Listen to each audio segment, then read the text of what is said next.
If you only glanced at the headlines coming out of Brussels today, you'd probably assume this was just another routine NATO summit. More staged photos, more carefully scripted statements, more leaders talking in circles while nothing really changes. But if you look a little deeper at what's happening between Ottawa and Washington right now, this doesn't feel like normal diplomacy anymore. It feels like a power shift. For years, Donald Trump leaned on one specific number whenever he wanted to pressure Canada: 2% of GDP spent on defense. That was always the demand. Spend more, buy American weapons, buy American fighter jets, buy American missile systems. The message was simple: if Canada wanted protection, Canada needed to pay. And for a long time, Ottawa mostly played along. Apologies, promises, new defense purchases flowing south into the American military industry. That was the old formula for surviving a Trump presidency. But this week, Mark Carney changed the script completely. He finally opened the checkbook, just not for Washington, not for the Pentagon, and not for American defense contractors. Instead, Carney introduced something that has reportedly left officials in Washington scrambling behind closed doors. Because this isn't just another military spending announcement, it's a complete rewrite of how NATO defense money can move. At the summit, Carney presented a proposal almost nobody expected. Most leaders assumed Canada would simply announce another round of purchases tied to American-made equipment: more jets, more weapon systems, more business flowing into the same old channels. Carney did something very different. He unveiled a plan for a new multinational investment structure focused entirely on Arctic security and infrastructure. Publicly, it's being referred to as the Arctic Shield Initiative. But behind the scenes, many officials are already describing it more bluntly: a war bank. And here's the detail that changes everything. Every dollar inside this fund still counts toward Canada's NATO spending obligations. The spending is legitimate. The proposal reportedly already meets alliance requirements, but the money doesn't automatically flow into the United States anymore. Instead, the fund directs investment toward Canadian ports, northern radar systems, European satellite infrastructure, energy grids for military installations, and Arctic logistics projects. The governance structure also bypasses Washington. Control is reportedly shared between Ottawa, London, and Berlin. That's the part creating panic inside sections of the American delegation. Trump spent years demanding that allies increase military spending. Carney's response was essentially, fine, Canada will spend more, but Canada will decide where the money goes. And that means billions that would normally end up flowing through the American defense industry could now remain inside Canada and Europe instead. That is an enormous shift. Because Trump's biggest political weapon inside NATO was always the accusation that allies were freeloading off American military protection. This proposal neutralizes that argument almost instantly. Canada is paying. The money is real. The spending counts. It's just no longer feeding directly into American profits. And that's why this moment matters so much. Carney effectively used NATO's own rules to build a system that follows the alliance requirements while simultaneously reducing Washington's financial leverage over allies. And according to reports coming out of the summit, the White House did not anticipate this at all. Now, maybe you're wondering whether this is all just political theater, whether this eventually gets smoothed over quietly behind closed doors.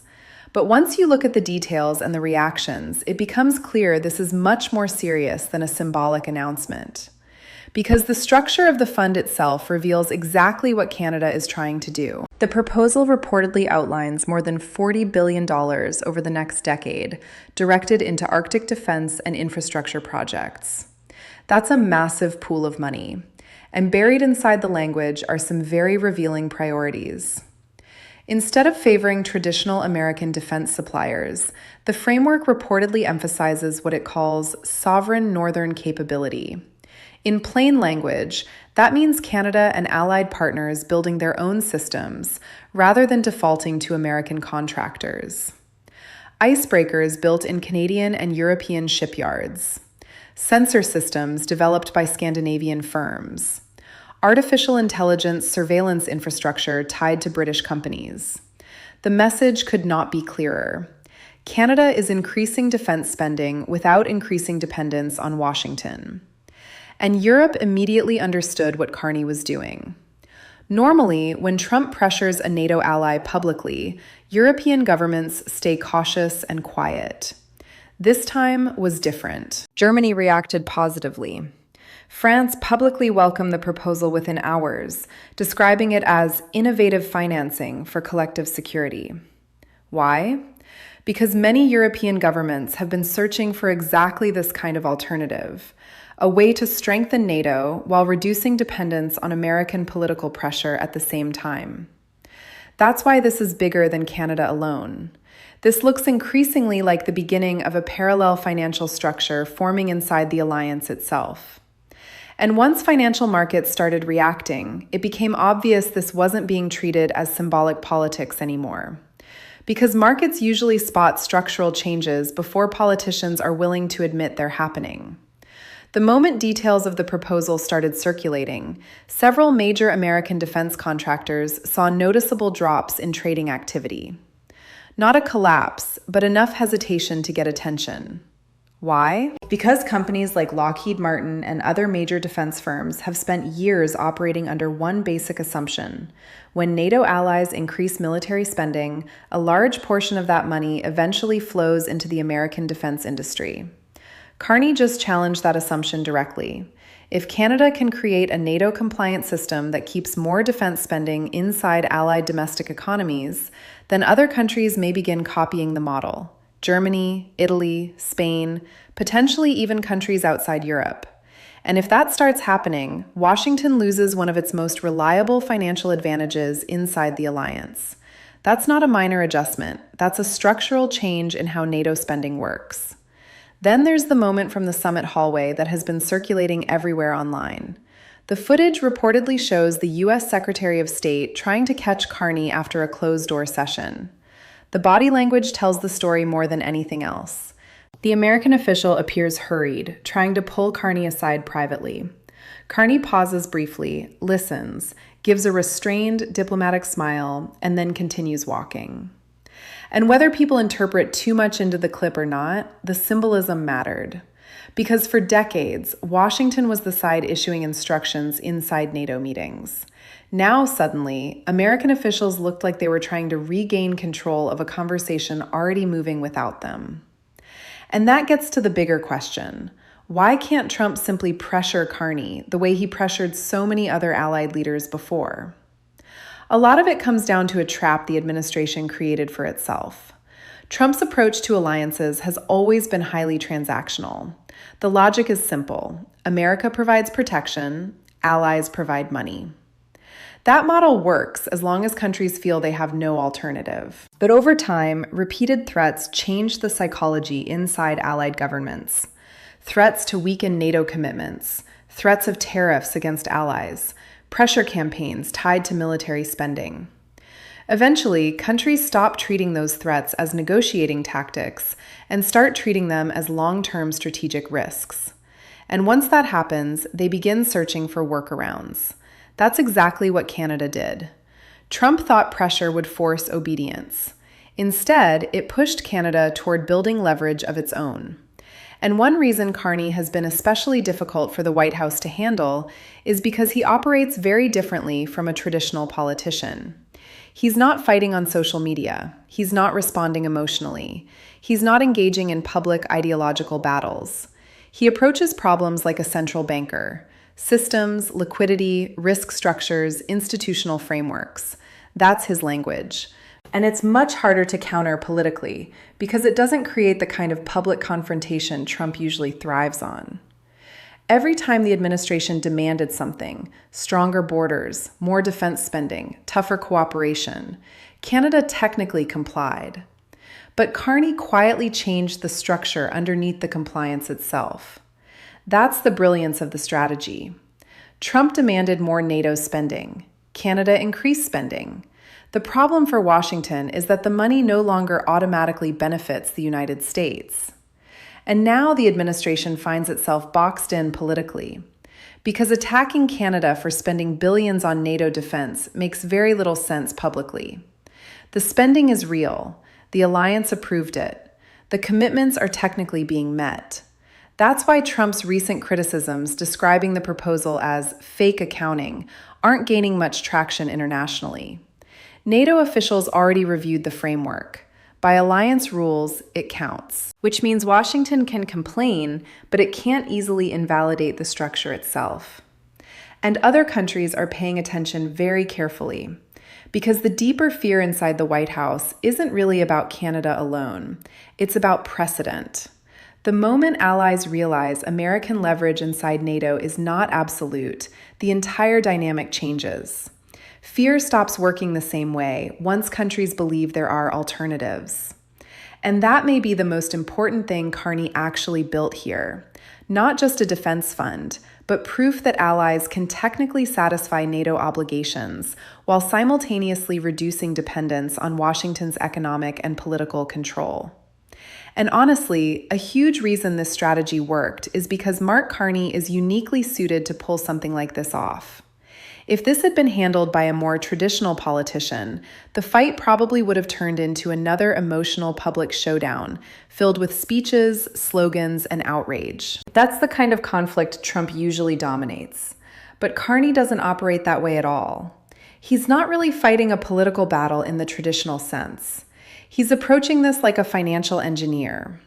This is someone who ran both the Bank of Canada and the Bank of England, someone trained to think in terms of systems, capital flows, institutional leverage, and long-term stability. And that changes the entire dynamic. Carney doesn't try to overpower Trump rhetorically. He simply builds structures that make Trump's pressure less effective over time. Watch how differently the two men operate. Trump thrives on confrontation, public pressure, and unpredictability. Carney speaks in calm, technical language about infrastructure financing, investment frameworks, and sovereign capability. And strangely, that calmness becomes a weapon by itself. Because while Trump attacks emotionally, Carney looks methodical and controlled. To many international observers, it creates the impression that one side is reacting while the other side is planning. That perception matters enormously in diplomacy. But there's also a deeper layer to what Carney is doing. This isn't only about NATO accounting or military spending. It's about sovereignty. For decades, Canada largely followed the American lead on continental defense and security policy. The assumption was that remaining tightly tied to Washington was simply the safest option available. Carney appears to believe that assumption no longer guarantees stability.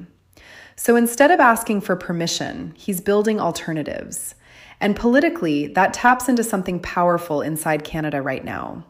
A growing belief that the country needs more independent control over its own strategic future. The Arctic, critical minerals, defense infrastructure, energy systems, technology development. Carney is trying to turn those assets into long-term leverage instead of continuing to operate as a junior partner dependent on American decisions.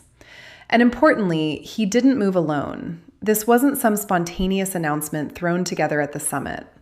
Reports suggest Canada spent months coordinating quietly with London, Berlin, and other allies before unveiling the proposal publicly. That's another major difference in strategy. Trump often applies pressure first and manages consequences afterward. Carney appears to prepare the coalition first and make the move second. That makes this much harder for Washington to contain. Because now this no longer looks like Canada rebelling alone. It looks like parts of Europe quietly supporting a broader shift inside the alliance. And once you zoom out far enough, you start realizing why this matters beyond NATO itself. What you're really watching is fragmentation inside the Western system. For decades, the post-war order worked on a relatively simple structure: American military protection, American financial leadership, American technology, and American standards. The United States sat at the center of the system, and allies largely organized themselves around it. That structure is now beginning to loosen. When Canada, arguably America's closest ally and largest trading partner, starts building defense financing systems designed specifically to reduce dependence on Washington, that's not a small adjustment, that's a signal. And the effects ripple far beyond military budgets. Supply chains shift, technology partnerships shift, manufacturing shifts, investment flows shift. If billions in future Arctic infrastructure spending move toward Canadian and European companies instead of American suppliers, that means real economic activity leaving the United States. Factories, engineering contracts, software systems, industrial production. This isn't just abstract geopolitics. It affects real industries and real jobs. And underneath all of it sits an even bigger issue: trust. The United States and Canada share continental defense systems, intelligence coordination, Arctic monitoring, aerospace security, and some of the deepest military integration in the world. If political trust inside that relationship begins eroding seriously, the security consequences become much larger than tariffs or contracts alone. That's part of why this moment feels so significant to many analysts. Because the argument is no longer simply about defense spending. It's about whether America's closest allies still fully trust Washington to remain the stable center of the alliance system moving forward. So where does this go from here? Right now, there are really three possible directions this situation could move, and none of them look especially calm. The first, and probably the most immediate, is what some officials are privately describing as a pressure campaign. Trump may realize he can't stop the Arctic Fund directly, so instead he retaliates elsewhere. More tariffs targeting Canadian industries, border slowdowns affecting commercial traffic, and public attacks on Canadian trade sectors. The goal wouldn't necessarily be to destroy the project outright, but to make the political cost of defying Washington feel painful enough to discourage further moves like this. That scenario creates tension, disruption, and constant economic friction without fully breaking the relationship apart. The second possibility is much more dangerous: escalation. If Washington decides the fund shouldn't count toward NATO commitments or starts threatening Canada's role inside joint military programs, the confrontation could spread into continental security itself. That's where things become serious very quickly. Because once shared structures like NORAD, Arctic coordination, or defense interoperability start getting pulled into political retaliation, both countries enter territory they haven't navigated in generations. And Canada would likely respond: energy exports, Arctic shipping access, trade countermeasures. At that point, the dispute stops looking like an alliance disagreement and starts resembling a slow-motion geopolitical fracture between two countries that have spent decades operating almost as one integrated system. Then there's the third possibility, the one many people inside Washington seem most nervous about. The model spreads, other countries join: Britain, France, Germany, possibly even Indo-Pacific allies over time. And suddenly, what began as a Canadian workaround evolves into an alternative financing structure operating alongside traditional American influence inside NATO. That would fundamentally reshape the alliance, because technically, countries would still remain inside NATO while becoming far less dependent on Washington economically and politically. And if that process accelerates, the United States could eventually find itself leading an alliance where allies still follow the rules, but no longer automatically follow American leadership. That's the deeper fear behind all of this, and you can already see early signs of where the fight may head next. Watch carefully for discussions around interoperability standards. It sounds boring, but it matters enormously. If American officials begin arguing that Canadian systems or European technology can't integrate properly with US military infrastructure, that's a signal the conflict is moving beyond financing and into operational control itself. That would mark a major escalation point. Normally, moments like this are where leaders calm tensions privately. A few phone calls, a diplomatic statement, some carefully staged handshake photos. But Trump rarely operates that way, and Carney doesn't appear interested in backing down, which means the relationship is entering a period where pressure keeps building while trust keeps weakening. And honestly, that may be the biggest takeaway from everything happening right now. Carney never raised his voice. He never publicly declared war on Washington. He simply raised the cost of ignoring Canada. He looked at the instability coming out of the White House and concluded that the safest option was building financial and strategic systems Washington could no longer fully control. That's the real significance of this moment.